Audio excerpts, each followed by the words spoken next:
พร้อมจำหน่ายแล้วเลย ครับเยี่ยมส่งลูกค้า เตรียมคัดเตรียมส่งลูกค้าแล้วสุดท้าย อู้ตัวนี้ต่างมุมขนาดสีทอง ใส่ สัน ส่งอุดมไซแล้วก็ปากสัน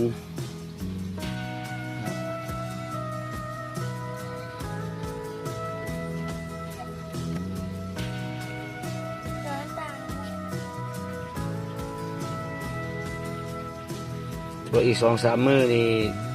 แพ็คแล้วก็ฝากหาอุดมไซเนาะแล้วก็ส่งให้ใช่อุดมไซ สัน บริกรรมไซ ในการนักหิน อยู่หน้าหินจำนวนหนึ่งเนาะที่เราลูกค้าติดต่อมาจำหน่ายขอซื้อแล้วตัวนี้ เลี้ยง เนาะ อีก2 คน เรายังอยู่นครหลวงเวียงจันทน์นี้เนาะ แล้วก็โนมีจับส่งฟรีเด้อก่อน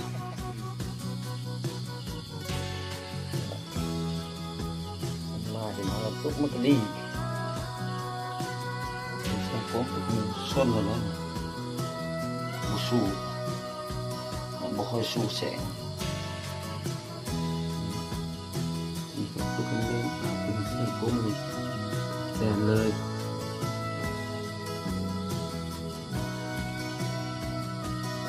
ตุ๊กมันหยุดจังหวะคำว่าพอแซงมันตุ๊กเลยมันลบรถบ่ค่อยสู้เลยเนี่ยตัวนี้ไปแล้วเริ่มไปแล้วตัวนี้ขับทางไปแล้ว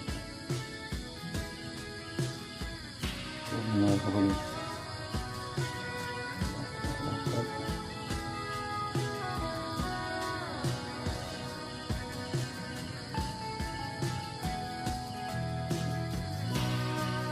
กาเตียงตัวนี้ก็จุดยังเมื่อคืนเลยก็ออกกินงานในช่วง6 โมง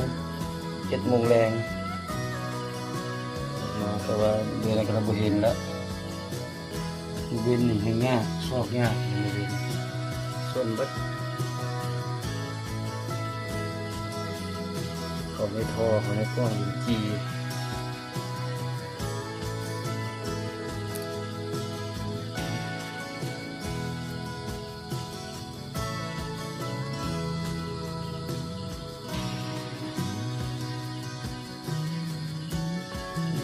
ลบเลยสู้ไม่ค่อยสู้มันได้กว่าที่เล่นเสียงแล้วมันอยู่จุดเลย